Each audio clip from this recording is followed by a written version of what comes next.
सिर साहब, सिचुएशन खासी संगीन हो रही है या संगीनी की तरफ जा रही है। हमने कल प्रेसिडेंट ट्रंप के जो 20 पॉइंट एजेंडा था या ऑफर थी या जो भी मुआहदा हुआ, बातचीत हुई, उसके ऊपर डिटेल में बात की और 72 घंटे का वक्त दिया गया था कि हमास इसके ऊपर रिस्पॉन्ड करे। आपने कल बताया ऑफिशियली उन्होंने कोई जवाब नहीं दिया, तो अभी तक नहीं आया ऑफिशियली, बट कुछ सोर्सेज ये बता रहे हैं कि कुछ रिविजन्स हमास को चाहिए। ऐसे में अचानक प्रेसिडेंट ट्रंप की तरफ से डेस्परेशन में एक ट्वीट उनके ट्रुथ सोशल प्लेटफॉर्म पे आता है जिसमें वो बेसब्रे दिखाई दे रहे हैं और वो धाड़ रहे हैं और उन्होंने अल्टीमेटम दे दिया है संडे इवनिंग का। वक्त भी बाकायदा उन्होंने बताया कि 6 बजे वाशिंगटन डीसी के टाइम के मुताबिक अगर आपने जवाब ना दिया तो all hell will break out और ऐसा होगा जो इससे पहले कभी किसी ने नहीं देखा। मीनवाइल वो ये भी कहते हैं कि ये मुआहदा दीगर ममालिक इस पर साइन कर चुके हैं। हालांकि कतर के वज़ीर आज़म की तरफ से भी रिजर्वेशन शो की गई और पाकिस्तान के वज़ीर ख़ारिजा भी बता रहे हैं कि ये वो नहीं है जो हमसे एग्री किया गया। तो इस धमकी की क्या हैसियत है फिर? देखिए, सिचुएशन बहुत अब ख़तरनाक एरिया में जा रही है। कल के प्रोग्राम में मैंने ये कहा था कि हमास टोटली आउटराइट इसको रिजेक्ट नहीं करेगा, ना ही एक्सेप्ट करेगा, और वो टाइम गेन करने की कोशिश करेगा, कुछ ऑब्जेक्शंस लगाएगा और फिर ये बात को आगे बढ़ाएगा। मगर मैंने आपसे ये कहा था कि इज़राइल ने ऑलरेडी इंडिकेट कर दिया है और डोनाल्ड ट्रंप ने भी कि इसमें और कोई गुंजाइश नहीं है। तो अब वही हुआ, अब इसको 48 घंटे से ज़्यादा हो गए जब से ये बात चली है। मंडे से शुरू हुआ है और आज मंडे से फ्राइडे, तो अब तो काफ़ी अर्सा हो गया और 72 आवर्स तो उस वक्त थे, तो अब फिर और इनको 72 आवर्स मिल गए हैं संडे की जो बात कर रहे हैं।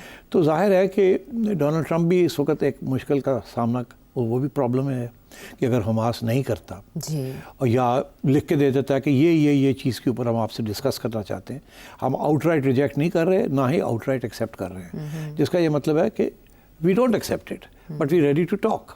तो क्या डोनाल्ड ट्रंप जो है वो फिर रेडी टू टॉक होगा या नहीं होगा? तो अगर रेडी टू टॉक होगा तो फिर तो ये सारा जो ड्रामा है ये मुलतवी हो जाएगा, फिर वो टॉक शुरू हो जाएंगी, वो कतर, ये वो एवरीथिंग विल गेट इन्वॉल्व। तो अब डोनाल्ड ट्रंप ने ये फैसला करना है कि हमास का जो भी जवाब आता है उसको कैसे एक्सेप्ट करना है, और मेरा ये ख्याल है हमास इसको एक्सेप्ट नहीं करेगा, ना रिजेक्ट करेगा। अब देखिए आगे जाके क्या होता है। मगर डोनाल्ड ट्रंप ने ये कह दिया है कि यस और नो करो। अब मैं समझता हूँ Donald Trump is in trouble. Hamas is not in trouble, Donald Trump is in trouble. Donald Trump ने इस किस्म की कमिटमेंट कर दी है इसराइल को, और कि अगर उन्होंने ना माना तो फिर जाइए आप जंग कर दें, बम्बार्डमेंट फिर से शुरू कर दें।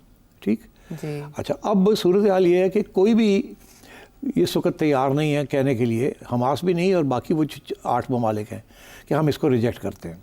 सब यही कहेंगे कि इसमें कुछ खामियां हैं और हम इसको डिस्कस करना चाहेंगे, मगर इजराइल इस बात को मानने के लिए तैयार नहीं है। वो कहते हैं यही ड्राफ्ट है जो कल के प्रोग्राम में मैंने आपको बताया कि इन्होंने तब्दील कर दिया ओरिजिनल ड्राफ्ट, जिसके ऊपर अंगूठा लगवाया था इन्होंने ये 8 ममालिक का, और आज इसाक डार साहब ने भी कंफर्म कर दिया है इस बात को। और इजराइल यही चाहता है कि बस जो हम कहते हैं वही हो, और ये जो ड्राफ्ट इस वक्त है ये इजराइली ड्राफ्ट है, ये वो ड्राफ्ट नहीं है जो कि इनके जिसके ऊपर इत्तफाक हुआ था। सो अब डोनाल्ड ट्रंप तो ने बदल दिया ना, तो एक तो उसकी क्रेडिबिलिटी ये 8 ममालिक के सामने और गिर गई कि आपने हमसे कुछ कहा, हमने इत्तफाक किया और अब आपने जाके चेंज कर दिया, और अब आप हमें कह रहे हैं कि इसके ऊपर हम इत्तफाक करें फिर से। और यहाँ तक कि डोनाल्ड ट्रंप ने आज ही फिर कहा है कि ये जो ड्राफ्ट है इसके ऊपर 8 ममालिक ने ओके कर दिया, साइन कर चुके हैं। हालांकि वो ये कह रहे हैं कि हमने उसके ऊपर नहीं किया, हमने उसके ऊपर नहीं किया क्योंकि वो आप तो सामने आया ही नहीं हमारे, हम तो वो किया था। तो ये पहले दरार जो है ये तो आ चुकी है। अब मैं समझता हूँ डोनाल्ड ट्रंप के लिए भी प्रॉब्लम है कि अब वो क्या करेंगे, और इसी तरीके के साथ ये जो 8 ममालिक हैं इनके लिए भी प्रॉब्लम है। आज जो सिचुएशन हुई है वो ये कि इसाक डार साहब ने बात की और कहा जी हमने तो ड्राफ्ट बना लिया था और अपना कमेंट कर दिया था। इसाक डार साहब का एग्जैक्टली क्या कहना था, सुनते हैं। जुमे को रात को जब मैं वहां से निकल रहा था तो ये फाइनल जो ड्राफ्ट बना, 8 मुल्कों की तरफ जो ड्राफ्ट बना, फैसला हुआ कि जी अब इसको दूसरी तरफ एज पर अंडरस्टैंडिंग हम भेज दें कि जी हमारा ये ड्राफ्ट है as a counter draft to you. अगले दिन क्योंकि 8 घंटे 9 घंटे का सफर था तो मुझे कंफर्म कर दिया गया कि अमेरिकन साइड को ड्राफ्ट मिल गया। ये सैटरडे का दिन, यही एक रास्ता था कि जहां यूनाइटेड नेशन फेल हो गया, जहां सिक्योरिटी काउंसिल फेल हो गई, जहां अरब ममालिक खुद फेल हो गए ज्वाइंटली, जहां ओआईसी फेल हो गई, जो इस्लामी तंजीम तंजीम 57 मुल्क की है, सेकंड लार्जेस्ट मल्टीलैटरल फोरम, तो फिर क्या क्या रास्ता था? तो अगर आप इसहाक डार साहब का बयान सुने तो आपको क्लियर नज़र आ रहा है कि ये मुश्किल, इनके लिए मुश्किलात पैदा हो गई हैं, क्योंकि ट्रंप ने जाके कुछ और कर दिया है। उसने इजराइल का ड्राफ्ट ले लिया, इनका ड्राफ्ट नहीं लिया। अब इनमें प्रॉब्लम ये बनी, अब ये क्या करें? ट्रंप के साथ टक्कर तो ले नहीं सकते, तो इन्होंने ये फैसला किया है कि हम अपना जो अब मौक़िफ़ है वो ज़रा लिख दें कहीं। बेसिकली ये डोमेस्टिक कंजम्पशन के लिए कुछ और कर लें, ये नहीं कि डोमेस्टिक कंजम्पशन के लिए, अपने आप को बचाने के लिए, तो अब ये कि हम लगा देते हैं अपना मौक़िफ़, जो कि उन्होंने पार्लियामेंट के अंदर भी बात कर ली है, मगर उसकी अब कोई अहमियत नहीं होगी। ये सिर्फ अपने आप को टू सेव देयर स्किन, उससे जो काम करवाना था करवा लिया, इन्होंने अपने ड्राफ्ट दे दिया, उसने जाओ ये इजराइल का ड्राफ्ट चलेगा। अच्छा। तो अब ये क्या करेंगे बेचारे? I feel sorry because they have no choice. But वज़ीर आज़म ने जिस तरह से ट्वीट करके अप्रिशिएट कर दिया, इस तरह से ट्वीट करके ये भी तो कह सकते हैं कि ये हमारा ड्राफ्ट नहीं है और हम अग्री नहीं करते। नहीं, तो उन्होंने वो कह दिया ना अपने स्टेटमेंट में कि हमने इस ड्राफ्ट, ये हमारा ड्राफ्ट नहीं है, मगर आप कैरी ऑन करें, कुछ पॉइंट्स हैं जिसके ऊपर हम डिसएग्री करते हैं, मगर देखा जाएगा। इन्होंने गोल करने की बात की है, अपनी इज्जत बरकरार रखने के लिए इन्होंने थोड़ा सा अब एक बयान बना दिया है कि ये वो नहीं है, क्योंकि ये जो है इसके ऊपर तो बड़ी तनकीद हो रही है ना, तो इसको कैसे मलकियत लेंगे ये 8 के 8? नहीं ओन कर सकते, ये नहीं ओन कर सकते, तो इसलिए अपने लिए गुंजाइश छोड़ी है। हम कह दें कि जी मसला है इसमें, ये है वो है वो है, तो मगर जो अगला जो इशू है कि अब जो ट्रंप ने, तो इधर तो क्लियर हो गई कि इन लोगों की कोई हैसियत नहीं है ट्रंप के आगे। उसने इजराइल का ड्राफ्ट लिया, इनके ड्राफ्ट की छुट्टी करा दी जी।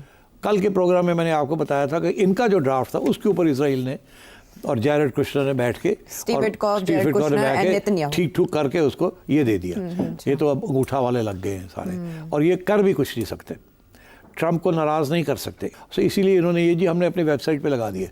सो मैं समझता हूँ ये पहली जो क्राइसिस आई है इधर आई है, and they are all in trouble, ये मैं आपको बता दूँ। So I think Pakistan should tread very carefully over here, number 1। Number 2, अब ट्रंप क्या करेगा? अब अगर ट्रंप जो मैंने जहाँ से बात शुरू की आज, अब अगर वही होता है जो मैं कह रहा हूँ कि हमास जो है वो कहेगा कि हम रिजेक्ट नहीं करते, एक्सेप्ट भी नहीं करते, हमारे कुछ तहफ़्ज़ात हैं, इसके ऊपर बात करें हमारे साथ, तो क्या वो रास्ता ट्रंप करेगा या ट्रंप कहेगा रिजेक्टेड और इजराइल को कहेगा शुरू कर दो बमबारी? तो मैं समझता हूँ कि we are headed in that direction, क्योंकि मैंने कहा था कि इजराइल ने अनाउंस कर दिया है कि ये पॉइंट्स मेक कर रहे हैं ना साथ कि जी 2 स्टेट सोल्यूशन, तो उसने कह दिया ये है ही नहीं जी। उसने अपने ऑडियंस को हिब्रू के अंदर जो कल लेक्चर दिया है उसमें यही कहा है, और उसमें जो सारी दुनिया के अंदर जो तबसरे हो रहे हैं कि इसके अंदर ये इजराइल का ड्राफ्ट है, ये किसी और का नहीं है, तो इसलिए इसको नोबडी इज एक्सेप्टिंग इट। सो मेरा ख्याल है कि ये ड्राफ्ट चलेगा नहीं, और एंड मुमकिन है कि ये अगले राउंड में Israel will start bombing again. This is what I fair. और मैंने कल भी कहा था कि इजराइल ने ईरान के ऊपर भी उसको भी टारगेट किए हुए है, तो ये मुमकिन है कि एक राउंड और ऑफ बॉम्बिंग होगी, उसके बाद फिर ये मामला जो है इसको फिर उठाएंगे। उनका ये ख्याल है कि हमास कमज़ोर है इस वक्त, इसको ख़त्म करना है। और कल के प्रोग्राम में मैंने आपसे कहा था कि कभी भी हमास अग्री नहीं करेगा हथियार गिराने के लिए, ये हमेशा आखिरी स्टेज होती है, पहली स्टेज ये नहीं होती। तो ये तो पहली स्टेज में चाहते हैं, ये होगा नहीं। उसकी वजह ये है कि ये उनको ट्रस्ट नहीं करते, वो इनको ट्रस्ट नहीं करते। आज वो हथियार गिरा देता है जी, और चले जाते हैं सारे बाहर छोड़ के, तो इजराइल कहता है ठीक है अब हमने ले लिया, सब कुछ ख़त्म हुई बात, अब हमारा मकसद, तो क्या कर लेंगे? फिर तो लड़ भी नहीं सकते। तो ये तो they will be at the mercy of Israel completely, तो they never agree to this. मगर उनके पीछे ईरान खड़ा है, उनके पीछे और कोई मुस्लिम ममालिक नहीं खड़ा, उनके पीछे ईरान खड़ा है। ईरान को डिस्ट्रॉय करना पड़ेगा, उसको रोकना पड़ेगा। सो आई थिंक मुझे जो लग रहा है, मुझे ख़तरा मुझे नज़र आ रहा है कि पाकिस्तान खड़ा कहाँ होगा। मैं आपको बता दूं कि बाकी किसी मुस्लिम मुल्क में जो पब्लिक ओपिनियन है वो अभी बाहर सड़कों पे नहीं आया अगेंस्ट देयर रेजीम्स। तो सारी मोनार्कीज़ हैं, वहाँ तवक्को भी नहीं है। हमारे यहाँ situation is different. Our government should be very careful. इस वक्त सारी दुनिया में इरप्शंस हो रहे हैं प्रो पैलेस्टाइन, मगर बात यह है कि पाकिस्तान के लिए ऑप्शंस क्या हैं।